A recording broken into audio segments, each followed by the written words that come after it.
बोलिए दुर्गा मैया की जय।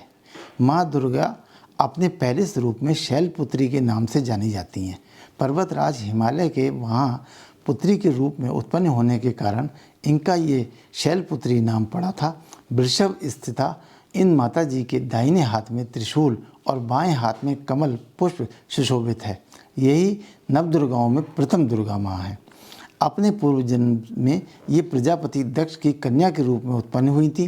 तब इनका नाम सती था। इनका विवाह भगवान शंकर जी से हुआ था। एक बार प्रजापति दक्ष ने एक बहुत बड़ा यज्ञ किया। इसमें उन्होंने सारे देवताओं को अपना अपना यज्ञ भाग प्राप्त करने के लिए आमंत्रित किया, किंतु शंकर जी को उन्होंने इस यज्ञ में निमंत्रित नहीं किया। सती ने जब सुना कि हमारे पिता एक अत्यंत विशाल यज्ञ का अनुष्ठान कर रहे हैं, तब वहाँ जाने के लिए उनका मन विकल हो उठा। अपनी ये इच्छा उन्होंने शंकर जी को बताई। सारी बातों पर विचार करने के बाद उन्होंने कहा कि प्रजापति दक्ष किसी कारणवश हमसे रुष्ट हैं।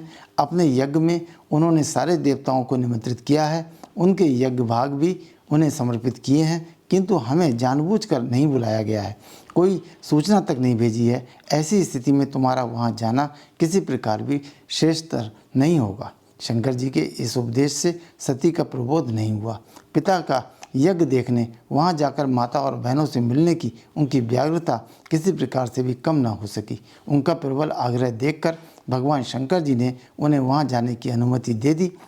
सती जी ने पिता के घर पहुंचकर देखा कि कोई भी उनसे आदर और प्रेम के साथ बातचीत नहीं कर रहा है। सारे लोग मुंह फेरे हुए हैं। केवल उनकी माता ने स्नेह से उन्हें गले लगाया।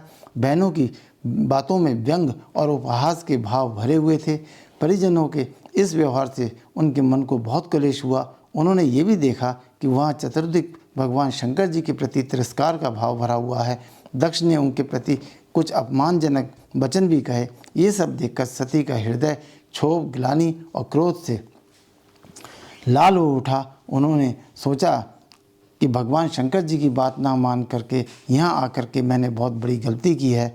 वो अपने पति शंकर भगवान के इस अपमान को सह ना सकी। उन्होंने अपने उस रूप को तक्षण वहीं योगाग्नि द्वारा जलाकर भस्म कर लिया। वज्रपात के समान इस दारुण दुख वाली घटना को सुनकर शंकर जी ने क्रुद्ध होकर अपने गणों को भेजकर दक्ष के उस यज्ञ का पूर्णतः विध्वंस करा दिया। सती ने योगाग्नि द्वारा शरीर को भस्म कर अगले जन्म में शैलराज हिमालय की पुत्री के रूप में जन्म लिया। इस बार वो शैलपुत्री नाम से विख्यात हुई। पार्वती, हेमवती भी उन्हीं के नाम हैं। उपनिषद की एक कथा के अनुसार इन्होंने हेमवती स्वरूप में देवताओं का गर्भ भंजन किया था। शैलपुत्री देवी का विवाह भी शंकर जी से हुआ।